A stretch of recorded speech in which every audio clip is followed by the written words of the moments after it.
তুমিও কি সন্ধ্যার চায়ের সঙ্গে কিছু একটু স্ন্যাক্স পছন্দ করো? জানি জানি, তাই তো তোমার জন্য আজকের এই সুন্দর স্ন্যাক্স রেসিপিটা নিয়ে এসেছি, যেটা বাড়িতে যদি থাকে 1 কাপ মুসুর ডাল, তাহলেই কিন্তু তৈরি হয়ে যাবে অনেকগুলো, বেশ কতগুলো দেখো। আর হয়েছে কিন্তু বেশ সফট। সঙ্গে যদি থাকে এরকম টমেটো সস, তাহলে দেখ জাস্ট জমে যাবে। সন্ধ্যার চায়ের আড্ডা বলো বা সকালে, যেটাই করো না কেন, দারুণ টেস্টি হয়েছিল। তো চলো কিভাবে বানিয়েছি পুরো রেসিপিটা তার জন্য দেখতে হবে। ছিল বাড়িতে কিছু এরকম ভাঙা মসুরির ডাল, যেটা রোদে দেওয়া হয়েছিল, মানে মা রোদে দিয়েছে। তো আমার মনে হলো যখন এতগুলো ডালই আছে, চলো একটু ভিজিয়ে দিয়ে নতুন কিছু আইটেম করি। মা বলল চলো তাই আজকে করা হোক। তো মায়েরই এইটা সুন্দর রেসিপি, মাই বলে দিয়েছে। তো দেখো প্রথমেই জলে 1 কাপ মুসুরির ডাল 1 ঘন্টার জন্য এরকম ভিজিয়ে রেখেছিলাম। ভেজানোর পর দেখো মুসুরির ডালের যে নোংরাগুলো সমস্ত কিন্তু একদম বেরিয়ে গেছে। এরপর পরিষ্কার করে জল দিয়ে ধুয়ে নিয়ে একটা মিক্সিং জারের মধ্যে দিয়ে দাও। খুব কম সময়ে কিন্তু এটা হয়ে যায় জানো, বেশি সময় লাগে না। এখন দুনিয়াটাই তাই, কম খাটতে হলে জিনিস কিন্তু বেশি, মানে হাতে সময় বাঁচে। খাটনি কমের জিনিস খুঁজতে হবে। তো আমার যখন কাজ কম, তো আমি এরকম বানিয়ে নিই। কী করলাম, শুধু জাস্ট পেস্ট করে নিলাম। সুন্দর করে পেস্ট করে নেওয়ার পর এবার চলো প্লেট আউট করে নিই। প্লেট আউট করে নিচ্ছি, দেখেছো কতটা সুন্দর পেস্ট হয়েছে। কোনো রকম জল কিন্তু এখানে দেওয়া চলবে না, যেহেতু 1 ঘন্টা ভেজানো ছিল, তাই এরকম সুন্দর পেস্ট তৈরি হয়েই যায়। এরপর এর মধ্যে কিছু মশলা অ্যাড করতে হবে। কী কী অ্যাড করছি দেখতে থাকো, তাহলেই জানতে পারবে। কোনো রকমভাবে ভিডিওটা স্কিপ করবে না, স্কিপ করলে তুমি শিখবে কিভাবে আমি কি কি দিয়েছি। দেখো দিয়ে দিলাম আদা রসুনের পেস্ট, এটা কিন্তু মাস্ট, যেহেতু একটা ডালের গন্ধ থাকে, মানে হালকা ফ্লেভার থাকে, সেটার জন্য। দিয়ে দিলাম 1 চামচ হলুদ গুঁড়ো, 1/2 চামচ লঙ্কার গুঁড়ো, দিয়ে দিচ্ছি জিরে গুঁড়ো, ধনে গুঁড়ো, দেখতে পাচ্ছ একে একে। আর দিয়ে দেবো স্বাদ অনুযায়ী লবণ। লবণটা তোমরা তোমাদের স্বাদ অনুযায়ী ব্যবহার করবে। দেখো দিয়ে দিলাম। এবার চলো খুব ভালো করে এগুলোকে মিশিয়ে নেওয়ার পালা। তো একটা চামচ দিয়ে জাস্ট ঝাঁকানাকা করে খুব সুন্দর করে এটাকে মিশিয়ে নিচ্ছি। দেখো তো আস্তে আস্তে কালার চেঞ্জ হচ্ছে কি না।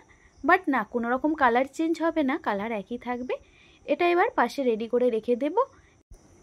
এরপর ওভেনের মধ্যে আগে থেকেই একটা তাওয়া গরম করার জন্য বসিয়ে রেখেছিলাম। তার মধ্যে জাস্ট এই 4 চামচের 1 চামচ করে বড়ার পেস্ট যেটা বানিয়েছিলাম সেটা দিয়ে এইভাবে শেপ দিয়ে নাও। তোমরা চাইলে এটা হাত দিয়েও করতে পারো, বাট চামচ দিয়েই বেটার। দেখেছো তেলের পরিমাণ কিন্তু খুব কম। যদি তোমার বাড়িতে এরকম একটা ফ্রাই প্যান থাকে, দেখবে খুব অল্প তেল দেবে, যে তেলটা দেবে সেটাও কিন্তু রয়ে যাবে, প্রয়োজন পড়বে না। দেওয়ার পর জাস্ট দেখো 2 মিনিটের মধ্যেই যখন এক পিঠ হয়ে যাবে, এইভাবে উল্টে পাল্টে প্রত্যেক দিকটা বেশ ক্রাঞ্চি করে একটু ফ্রাই করে নিতে হবে, হলেই কিন্তু রেডি হয়ে যাবে। মানে একদিকে চার, অন্যদিকে জাস্ট এটা যদি বানিয়ে নাও, বানাতেও সময় কম লাগবে, সন্ধ্যার আড্ডাটা বেশ জমে যাবে, তাই না বলো? আর সারাদিনে যতই খাওয়া দাওয়া করি না কেন, সন্ধ্যায় খাওয়াটা দেখবে মনে হয় চায়ের সঙ্গে যদি একটু টা হতো। তো টা মানেই যে শুধু বিস্কিট তা না, মাঝে মাঝে একটু অন্যরকমও ফ্লেভার পছন্দ হয়, তাই না বলো? দেন আমি এবার গরম গরম ক্রাঞ্চি, মানে এই যে সুন্দর যে ডালের বড়াগুলো তৈরি করলাম, সেগুলো প্লেট আউট করে নিচ্ছি। আর দিয়ে দেবো সঙ্গে টমেটো সস, তাহলেই কিন্তু রেডি হয়ে যাবে দারুণ স্বাদের এই সুন্দর বড়া। আর সঙ্গে টমেটো সস খেতে দারুণ হয়েছিল জানো। তোমার বাড়িতেও যদি কেউ এরকম গরম গরম স্ন্যাক্স খেতে পছন্দ করে, তাকেও তুমি বানিয়ে দিতে পারো।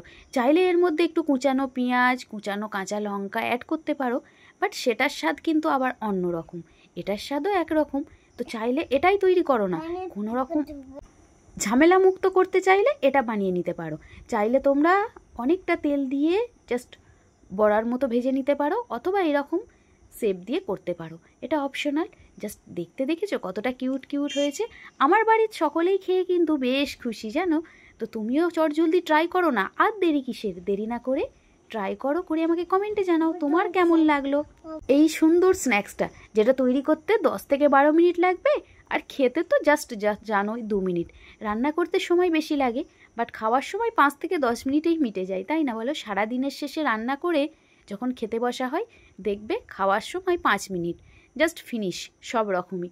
তাই ভাবলাম চলো এই যে সহজ রেসিপিটা তোমাদের সঙ্গে শেয়ার করি। চাইলে তোমরা হাতে সময় কম থাকলে এটা ট্রাই করতেই পারো। চলো ভিডিওটা করে তোমাদের কেমন লাগলো ট্রাই করে অবশ্যই কমেন্টে জানাবে। আর ভালো লাগলে অবশ্যই ফেসবুক বা ইনস্টা বা ইউটিউব যেখান থেকেই দেখো না কেন, অবশ্যই কমেন্ট করো। Tata, by.